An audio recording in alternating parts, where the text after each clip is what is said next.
এই 1 বছরে এই পরিস্থিতি তৈরি করতেছে, হাসিনা 16 বছরে করছিল, তাহলে তো সামনে তো এরা আরও বিপজ্জনক পরিস্থিতির দিকে নেবে। কাজেই শয়তানকে মোকাবিলায় শয়তান রাখা জরুরি। কাজে তাহলে বোধহয় এদের পাশাপাশি আওয়ামী লীগকেও রাজনৈতিক স্পেস রাখতে হবে।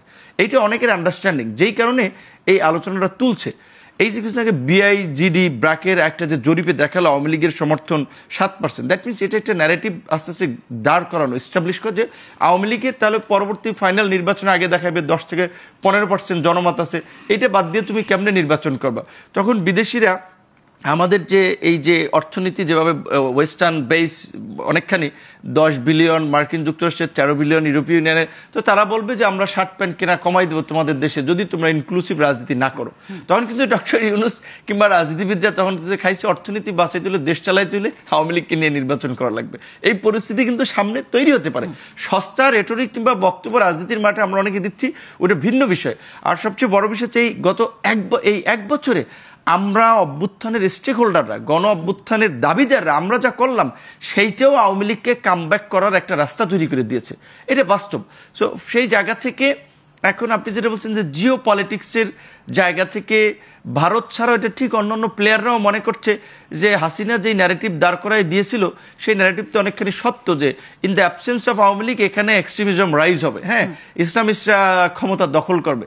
এখন এইটা ভাই, আমরা তো সবাই মুসলমান, কাজে এখন আমি গণ অধিকার পরিষদ করি দেখা আমি ইসলামপন্থী দল না, এটা তো আপনি আমার বলতে পারেন না। ইসলামপন্থী দল, অন ইসলামিক দল, এইভাবে তো বলা যায় না।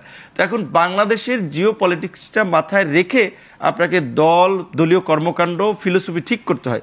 সেই জায়গা থেকে এখানে ইসলামিস্ট দলগুলোর কিছু ভূমিকা কর্মকাণ্ড, এইটাও বিশেষ করে শেখ হাসিনার কে মানে ইজি করার একটা রাস্তা তৈরি করে দিয়েছে। কারণ আমরা তো ওই রকমের সচেতন না, আমরা নিজের ধান্দার জন্য, স্বার্থের জন্য এমন বক্তব্য মাঠে ছুড়ে দেই, এমন কর্মকাণ্ড ছাড়ি, আমরা এটা চিন্তা করি না এইটার পারিপার্শ্বিক ইফেক্টটা কি হতে পারে।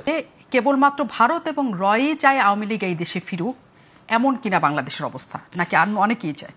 না, এটা ঠিক। এখন সত্যিকার অর্থেই যে গণ অভ্যুত্থানের পরে আমাদের বিভিন্ন শ্রেণী পেশার মানুষ যারা ইস্টাবলিশমেন্ট আমরা বলি, ধরেন সরাসরি রাজনীতি করে না, কালচারাল, ব্যবসায়ী, বিভিন্ন কমিউনিটির, তাদের একটা প্রত্যাশা ছিল হাসিনা একটা মুসিবত ছিল, গেছে ভালো, এখন দেশে ভালো কিছু হবে।